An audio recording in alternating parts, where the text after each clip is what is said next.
Shalom, selamat pagi sahabat Lectio Divina yang dikasihi Tuhan Yesus Kristus. Seri pengajaran kita dalam minggu ini tetap berjudul Yesus, yang akan membahas tentang karya dari kematiannya, kebangkitan, hingga kedatangannya yang kedua kalinya. Episode ini berjudul Yesus Pengganti Kita. 2 Korintus pasal yang kelima ayat yang ke-21. Dia yang tidak mengenal dosa telah dibuatnya menjadi dosa karena kita, supaya di dalam Dia kita dibenarkan oleh Allah. Di dalam bahasa Yunani, dengan menggunakan 15 kata, Paulus menggambarkan pelayanan pendamaian Allah di dalam ayat ini. Ini adalah salah satu ayat utama di dalam doktrin substitusi atau penggantian di Alkitab. Dengan singkat, kita melihat Allah yang adil, yang menghukum semua orang yang berdosa, tetapi juga Allah yang penuh dengan rahmat, yang membenarkan orang berdosa. Mari kita perhatikan pernyataan ini.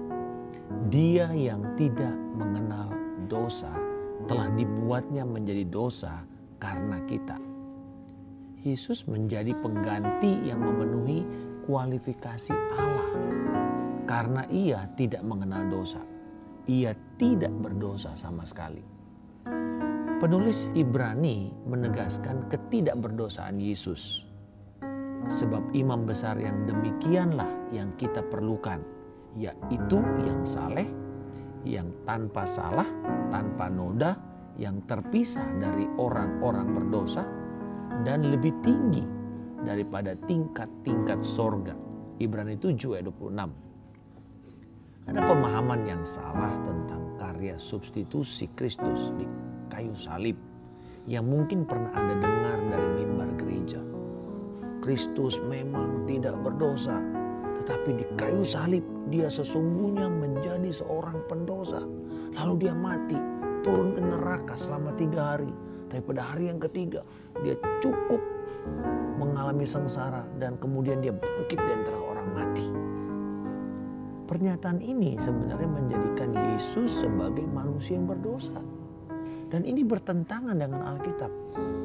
Yesus menyerahkan nyawanya. Dia tidak berdosa dan tidak bercela sama sekali. Yesus tidak mati secara terpaksa, tetapi Ia menyerahkan nyawanya setelah Ia mengatakan sudah selesai dalam Yohanes 19 ayat 30. Jadi ketika Paulus menulis telah dibuatnya menjadi dosa karena kita, artinya bukan Yesus berdosa, tetapi Allah memperlakukan Yesus Kristus selayaknya seorang pendosa. Bahkan Allah mencurahkan seluruh murkanya terhadap seluruh dosa manusia. Dari dulu, sekarang, sampai selama-lamanya hanya kepada satu pribadi, yaitu Yesus Kristus. Seolah-olah Kristus sendiri yang melakukan dosa itu.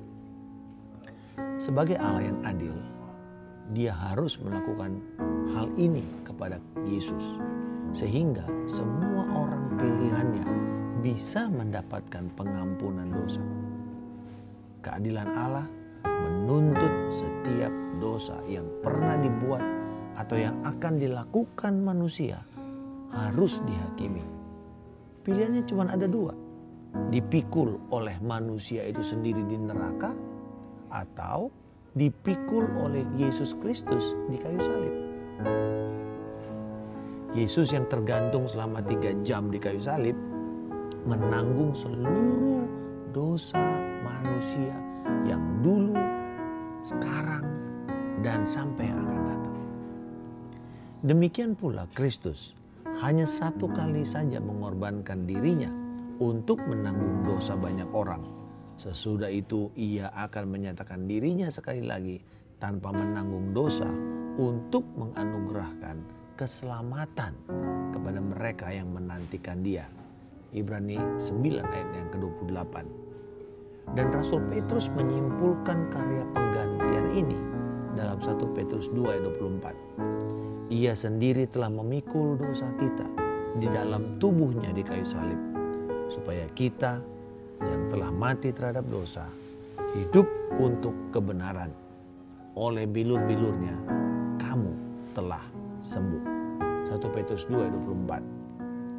Harga kepada pengampunan semua manusia di dunia ini sudah dibayar lunas oleh Yesus.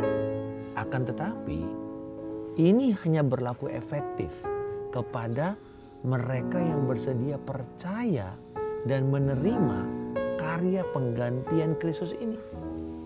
Bila tidak atau menolak kebenaran ini, maka mereka akan tetap menerima hukuman kekal atas dosa-dosa mereka. Sebagai kesimpulan, Rasul Paulus mengatakan di dalam bagian kedua dari ayat 21, supaya di dalam Dia kita dibenarkan oleh Allah. Pernyataan ini kita kenal sebagai doktrin imputasi atau pemindahan, di mana bukan hanya Allah memindahkan dosa kita kepada Kristus, tetapi juga kebenaran Kristus dipindahkan kepada kita. Sehingga kita diperlakukan Allah selayaknya orang benar. Allah memperlakukan Kristus di kayu salib seolah-olah Dia menjalani hidup kita, hidup yang berdosa. Sehingga Tuhan memperlakukan saya atau kita seolah-olah kita telah menjalani hidup Kristus, yaitu hidup yang tanpa dosa. Inilah sebenarnya keindahan dari kemuliaan Injil itu. Martin Luther, reformator kita, mengatakan tindakan Kristus ini sebagai sebuah pertukaran yang agung, the great exchange. Di kayu salib, saat Allah melihat Yesus Kristus, Dia melihat kita semua. Dan ketika Allah melihat kita, Dia sedang melihat Kristus yang berkenan dan memuaskan keadilan Allah. Kristus telah menjalani hidup yang sempurna, tidak bercacat, tidak bercela di dunia ini. Dan hidupnya ini diberikannya kepada kita dengan iman. Sehingga saat ini kita hidup diperdamaikan dengan Allah setiap saat melalui Kristus Yesus.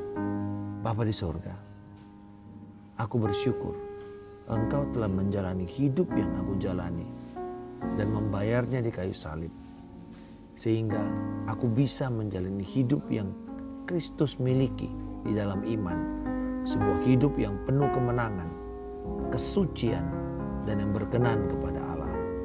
Di dalam nama Tuhan Yesus Kristus, aku telah berdoa dan mengucap syukur. Haleluya. Amin.